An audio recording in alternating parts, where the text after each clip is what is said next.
Guys, this is Jay here from Australia with the kangaroos, the koalas, and the emus, the ones that look like ostriches. Get the marbles out of my mouth. The kangaroos come down the front yard, of course. And it's welcome to a chat with Jay as a part of the 11 Spiritual Transit podcast, where we talk to many, many people around the world about their spiritual awakenings, about their journey. And I have a fellow Australian on today, Big Ron Pollaxe. I see him so much on TikTok, and he's so inspirational in some of the words he's been saying. I said to myself, these are the kind of people we need on the channel to go on Spotify and all the other places that we actually post these interviews. And I see him regularly on TikTok, and just some of the words here and the lessons that he has been speaking about, a passionate person about the life and what he has done and where he is right now. A lot of it speaks true, and I know so because I've been through it myself. Ron, welcome to a chat with Jay. How are you, mate? This is your debut podcast. Thanks, Jay. Thanks for having me on the show. My maiden voyage, so it's a special one there, and thanks for the hype up. For me, a regular dad, regular man, just on a mission to share my life's experience with everyone.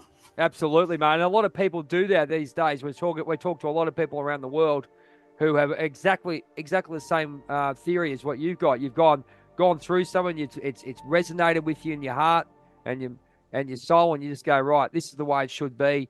This is the way we want to live life. And we're going through such up and down times at the moment. It's very interesting that we always come across them cross paths. So let's go on to you, mate. The floor is yours. Tell us a little bit about yourself. Well, right at this point in time, I'm just jumped into a sales role in my current job. I've been there for 17 years. Had many roles. Been a manager, managed teams for the past 10 years out of that 17. And let's say the last 10 years, I've really had an awakening on how I want to share myself and my coaching, mentoring with the world. But it dates back to my upbringing. It was a pretty colourful past when I was a youngster. Always had a home, always had a roof over my head and meals. But like a lot of Aussies out there, there was a lot of tough times, a lot of chaotic moments. Let's say a lot of yelling, a lot of abuse, a lot of violence, a lot of happy times. Just like my videos will go on to demonstrate, and just. I had a good support network with a lot of friends with good parents. So if it wasn't for the parents that were associated with my mates, I probably wouldn't have the background that I do have now and the understanding of what it's like to take someone into your home and make sure that they're being cared for. And it's a funny thing in life when, as a dad now, trying to share my stuff with my son. My experience when I watched my best mates' dads try and share their knowledge and experience, it can come on like it's a lecture all the time, whereas the dad's only just trying to share his experiences so his son doesn't go on to make the same errors. Where I came into the families as a bystander. So as the fly on the wall, I got to absorb all of this information and really took on board what would be helpful and what wouldn't be. So, yeah, a lot of that learning, I just really try and share that with anybody who I can. I've turned that around. Being a dad, been married for 21 years now. My daughter's nearly 21. My son's 16. Yep. Kids at 22. So anyway, waffling on, but that's essentially where I've got to now. And it's all inside. And I think it's time to just, all these little experiences that you have over life, everybody goes through the same experiences. So in any positive way, I can even just touch a few words with somebody who resonates, just a change of perspective that could change their life. And, mate, I'm winning. Yeah, you are. Well, this is why I got you on. I see a lot of your videos come up a lot within my feed, and what resonates is the way you talk about it. And I think what I see is you actually do it live. Like you just say, right, I'm going to talk about. You get a feeling within you, and you just talk about it. You can tell straight away, and I think that's very important because you go with your intuition, going with your heart, as I see, and that's what comes across in your videos. So awesome. that's why I thought, I've got to get this guy on. He's got something to share. And some people say to me, I haven't got much. No, everyone's got something in their life or something to give to someone, another voice to someone else. Like, as I said, there's no way I would have not got you on. So tell us a little bit about your awakening process. Tell us a bit about your videos, because you go on once or twice a day. Would it be, Ron? Would that be correct? Or A lot of it started out that way. When did I kick off? I probably at the back end, going into Christmas last year. So I'd say, was it 22 into 23? Yep. I started just going for walks. I live in a nice area out west of Sydney, which is a lot of, it's semi-rural, but there's trees and we're close enough to suburbia. It's okay. Where I reflect and start off as 2 a week, just 2 a week. And then as it progressed, I just started, when I had a feeling or something would, sit on my heart that I wanted to share with someone. I'm quite active, so I'll go for a walk. I'll listen to music, which will spark a point, spark a memory, spark something an experience. And then I'll go, okay, yeah, cool. I have a bit of, maybe write that along the way, and then just speak it out as I'm on that walk. Yeah, I can see that, because it's something that I always get triggered by music, by movies. I always say I get messages from different places. You always attract to something, but when your awareness grows, that's when the actual answer comes.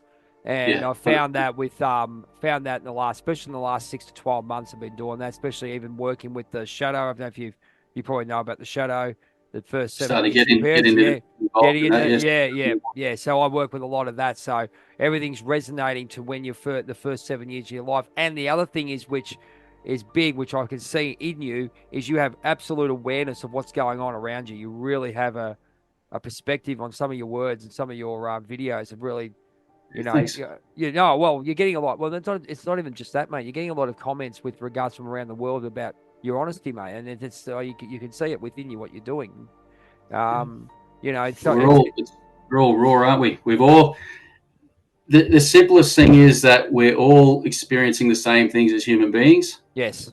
The moment that we can accept that and understand that, hey, every 24 hours we can reset and start again, right? All these demons that are inside everybody, and so they might be little things, but to people they might be the biggest things that the whole world stops. To someone a little more resilient, it might be come on, get on with the show. But you got to remember that even the smallest things can seem like a mountain to some people, and it just all comes. We're all different, but we're all experiencing those same things. Same in relationships, in the workplace, general lives, trying to be healthy, watching people. It's the list goes on, and we all know that. But it's about just helping people just tap into that and just reset and go, you know what, I'm not that bad of a person, And every day we get up and we can get to breathe and get out of bed. Some people don't have legs to hop out of bed. Some people wish that they would be in as bad a position as us. So it's just, it's just a reality check. And as I said, it's growing stronger and stronger inside. And the more momentum you get, yep, you're just connecting and that's just the way where I'm at. That's exactly it. So I resonated with it a lot because we look at where the ego is. I do a lot of internal work with regards to understanding where I was and how it all felt. And I'm looking at you, and obviously you can understand where your ego is just basically nil. You've absolutely got control of it now, and just the beautiful energy that's coming out with those words. I mean, you can actually inspire people to do that, because some people just need a good word in there, a good word, don't they? Like and that's why TikTok. I mean, everyone goes, "Oh, TikTok's this stuff," but I don't know about yourself. Do you because they say social media is always the devil of all evils and all these sometimes, but it's perspective, because you and me will go on there and look for inspirational stuff. Would that be fair to say? And put out stuff. 100%. Yeah, 100%. All the content that goes in mine, aside from the fails, because we all like to see someone stacking a skateboard here and there and crashing on exactly. Bit of humor's not. Bit of humor's okay, and it's like the word you said is it's all perspective, because people, and generally it's going to come from people who aren't in a great place, and they see it as negativity, and people use it as a platform to bring people down. But the world was once like this massive big place, and there's nothing gone out of the world. It's just condensed in where it's become so small, and that's because of the internet and social media platforms. So it does have its negative aspects, but conversely, you're able to reach people a lot easier.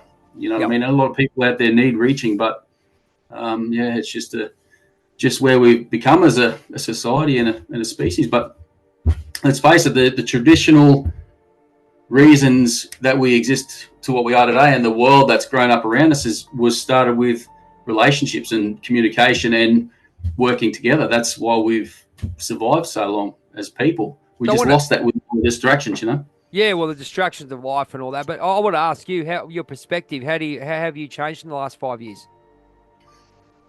The last 5 years, let's see. I've really get a grip of who I am as a person and where I want to go in my life. Yep. And the journey started about 10, but in the last 5, it's accelerated to be able to not adopt any negative energy. We all get the shits in a moment. Yeah, right? We all absolutely.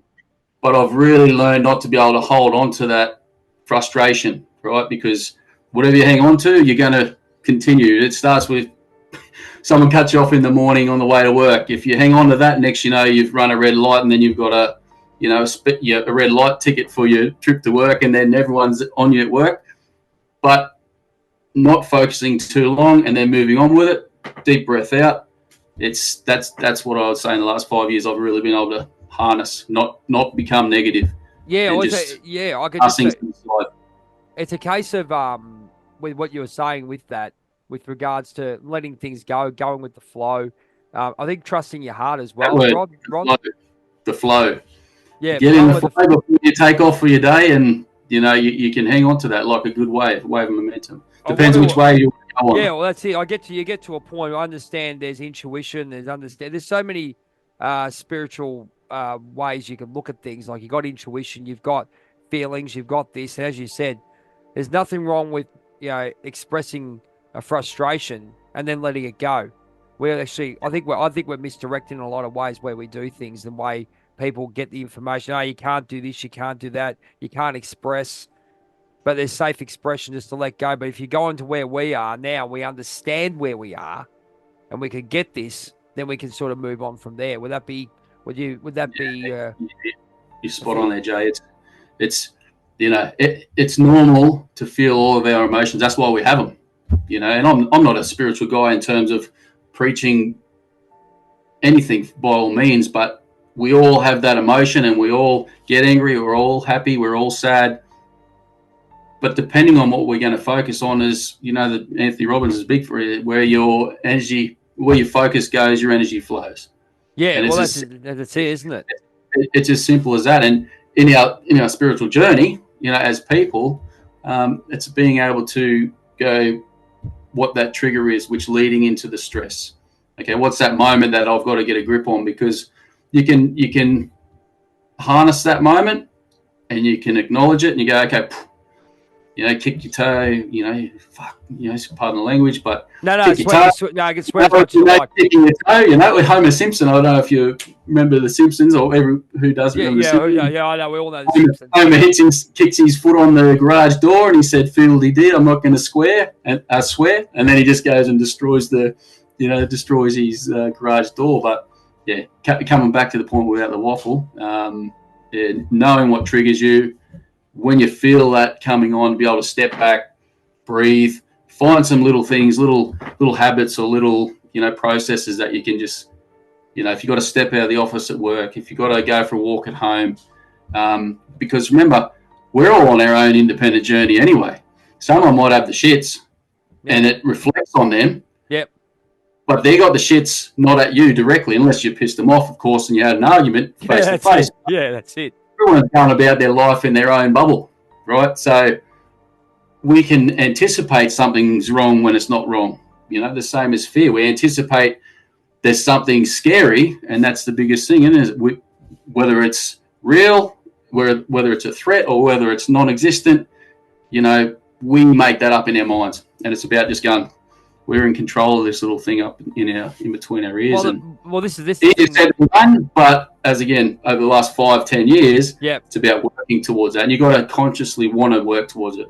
If you're not to do that, it becomes more difficult. What about choice, Ron? What about choice? If you understand of that, I only really understood and really got a deep understanding of our choice, our mental and heart choice, meaning that we do have control in what we do. I don't think people really realize how much control they have over themselves. My mentors, Greg Riley and Michael McNair, when we did the Shadow Warrior course, when we went through, I think it was about 5-6 years. It was 5 years? Yeah, something like 5 years ago. We had all this discussion, and they go, you got choice in how you react. Because I had massive anxiety, panic attacks, all this other, worry, stress, all this, but you got a choice on how you do that. I understand how cortisol works and all that stuff, living in states of anxiety and all that. But once you actually recognize, and it's the hardest thing, I don't know about yourself, how you got to the point, and you can maybe explain it, but once you go through that forest of fear, you sort of come out the end like we are at the moment, and we know how to cope. We've got those coping mechanisms and that life knowledge, haven't we? Yeah, correct. And it's that the word you said there is choice. That's the only thing. That's the only thing in life that we get that's ours. Yeah, we can choose. We can't choose what happens to us. There's a billion things going on. Once we leave the house and we're out in the big bad world, there's a billion things that can happen to us. There's shit going on everywhere, but we've got that little gift of choice, and we can choose how we respond to those things out there. We can determine what everything means to us. We're going to evaluate and decide whether we're going to let it get to us or we're going to move forwards. And that's the gift of choice. Our creator, the universe, everyone has a different perspective on the creator, how and where. Right, so, but essentially, it's all that one thing. There is our ability to choose how we respond and how we interpret things, and that's ours. Do you think? Do you think, Ron? Where I was going with choice. Do you think the younger generation, or as we're getting into the 21st century, if you want to, or whatever you want to put it, do you think we're sort of being misled on how we're supposed to? What choice really is, and that's been taken away from us? I work in the school system, and I reckon it is in some ways, unless you're real. Meaning, it's just not taught the right way. It's a topic that from political. What I'm saying is, what do you reckon? Because you've got a good perspective on it. My personal view on that topic is that as parents and as mentors and as leaders, society has a responsibility on just, again, teaching the kids that they've got a choice to how they adopt and respond to things. Do you think it's been lost though, Ron? What I'm saying is, you've got really good perspective. Do you think we do have, you and me could teach it, do you think it's lost on other people? Because I don't think it's just, I don't know. I just see a lot of people. They're starting to wake up, really wake up. Yep. But what do you see in society? How that comment comes out, and how it's. Yeah. Did you feel the core values are kind of being left behind? Yeah. On how to operate. Yeah, in some ways. Yeah, in some ways, you can look at that. Yeah. What do you reckon? Well, yeah, I think. We don't like to use the term softening generation because that's. You can say whatever you like, as I said, but mate, I know what you're saying. It's not about being soft. It's not about being soft or hard, but we become less resilient. Yes, is probably the way to put it. And if you really think about it, I had a good think about this the other day. It's probably something I might even talk about as I'm walking around. But you think through the 20s, coming in the early 1900s. We had World War I, then we kicked into World War II. Then we kicked into Vietnam, Korea and Vietnam. There was a big era of resilience where comrades had to go and fight for their countries. Everyone had to. It was just a really tough mental character building time. Right? If I'm to boil it all up, there hasn't been big ground wars like that where people have to go in hand. Thank God for our soldiers out there defending all the countries. Oh, absolutely. But I'll put it to you this way, Ron. I'll put it to you this way. That's great perspective. Do you think in that way? Do you think it's gone another way though? You're exactly right. We're not being soft or anything like that. But physically, we had to be resilient. Do you think it's gone more to the mental, and they're softening us a little bit mentally, so we aren't as resilient? What do you think about that? Yeah, well, in the physical terms, we've become less resilient, but in the distractions that are out there, yes, there are distractions out there to take people's attention away from standing up for things as well. Yes, that's in all aspects. You know what I mean? It's become, where we're being walked over a little bit as people, and more than ever, everybody's got to come back together and get back to the roots of being society, working together for each other rather than being distracted by all the things that are going on, and really take some more perspective into that, But again, that's, for me, that's a perspective now, but yeah, I haven't really thought too much about that part of it as you're asking me now. So it's something to look at, because you've definitely got a good perspective on it. Yeah, we need to get back together, and it's not just, there's no silver bullet for that. Obviously, it's just about, where do you start? You just start by talking to your neighbour. You start by talking to the guy up the road. You just start by, I go and mow my yard around the house. I'm on a corner block. I go and continue mowing the neighbour's house. Yep. All these little acts where you're getting that, you're just getting that bond, that connection, that energy flowing. It's a good flow though, Ron. I mean, it seemed like when we were sort of, when we're told to give, we're sort of over giving and all those kind. There's a lot of stuff that give yourself away. You don't mind giving things away. That's not a problem. It's always worth a smile, worth a hello. How you going? Stuff like that. I think we've lost that aspect of things because of obviously because of the way society's gone. But just something simple like that every day is not a bad thing to have, is it? Correct. And look, again, it's the choice. That word we go back to choice. You choose to say hello to someone.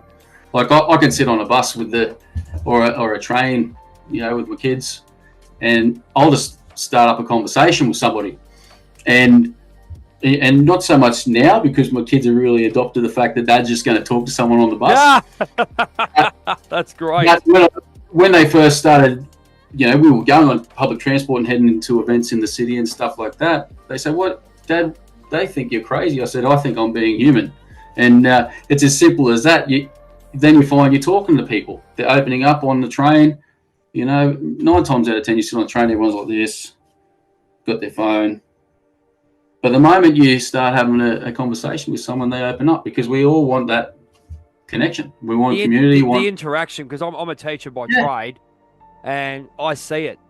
And the first thing you got to do is get the interaction between kids. And I've just seen a massive change, a massive shift in the way that kids are just standing. They're getting okay, we've got 10 minutes on this one to go, mate, and then we'll go to the second part. Yeah, it's just interacting. There's a level of interaction that they want as well. It's big for people to get to know each other. When they have all these startup programs and all this other stuff. For me, the startup program is not just colouring in; it's actually getting to know your classes, your classroom. Yeah. Just go, here's a pack of Uno cards. Go play Uno. Yeah. I mean, how easy is that? You got 5 or 6. I know it was when I was at the school I was at. I chucked a pack of Uno cards, and here's 6 kids that I didn't think they wouldn't play together or whatever it may be. Suddenly they're playing Uno. I mean, it's such a simple thing. I think we've lost that thing. Lost that? I was going to say, lost that love and feeling. You know what I mean? But, just getting to know who the person is, right? Yes. You ask questions, people will tell you everything, right? And it's the more you ask, but you got to ask with the intention to listen and hear. Yeah. Sometimes we're listening, but we're not hearing. Yeah. If you're going to go past someone in your workplace or whatever, like yourself, you go past someone in a different department. You know, if you're a phys ed teacher and you go past the music How you going, teaching mate? office, so how you going? Or you pull up. If you ask the question, you're stopping to ask how you going. So how you going? Yeah, good, mate. Why is that? What's happening? And then you stop and you listen and you talk. And it's that's one thing that in the past 10 years of managing teams within my industry, it's you really want to be asking someone what's going on, and then once they open up, you're asking more. Okay, and you'll find that because you're asking, you don't have to talk about yourself. You know, and the more people, the more teams, the more everyone in society, you're finding that they're opening up and unpacking all this stuff which they wouldn't generally unpack, and it gives them an opportunity at least to just get off what's on their mind, or at least, you know what I mean? Yeah, well, the thing is with that too, we got people. I mean, you got to catch 22 in some ways. It's good to be like what we are. We've got to be careful of other people, because I find as well that with the way society is, and it's all ego driven, we all know it. It's people, I see it all the time, people jostling for positions. Everyone doesn't have to get on, but you can see the way people treat each other. And I find it this way. I usually have a test there, Ron, and I'll be interested to hear your opinion. People are busy and all that, you know, when you're in a workplace. Yeah. It's really funny. You watch people how they respect you, regardless if you're a nice person, you say hello, and you work out whether you walk past them, look at their body language. And not once, not twice, you wait for the third time and you see what happens. And then you watch them with other people. And there's nothing wrong with saying, in my belief, hi, how are you? You don't have to like the person. How you going? But you see the body language. A lot of people are really, really getting into their point where they just don't even acknowledge anyone they don't like or they feel threatened by, or some kind of garbage like that. What do you think about that? Well, again, it's, you know, if regardless of anyone saying hello or not to me, it's the same philosophy every time. You know what I mean? Again, circling back to that choice point we were making earlier. Like, you can choose to stop saying hello to them, and then they'll probably ask. Then human nature is, how come they're not saying hello to me anymore? And then all of a sudden they're thinking, that guy doesn't like me. And you'll find they'll start to come over and probably start talking to you anyway. But again, for me, going back to being able to decide and choose how I feel to act. Body language, no body language. I'll still be saying hello, and I'll still be going about being me. That is absolutely fair. Ron, we're going to go to part 2. So, ladies and gentlemen, Ron is this is why I got him on. Such nice perspective from someone that has just giving his message because he wants the best for himself, his family, and society, and to get back to the way we should be, I reckon. But you can find Ron on TikTok. You can see down the bottom that we'll have where we can find him. Make sure you follow him, listen to his daily readings, I guess, or daily thoughts. We'll be back with part 2 very, very soon with Ron. Thank you so much for joining in, and we'll be back very soon. Peace out.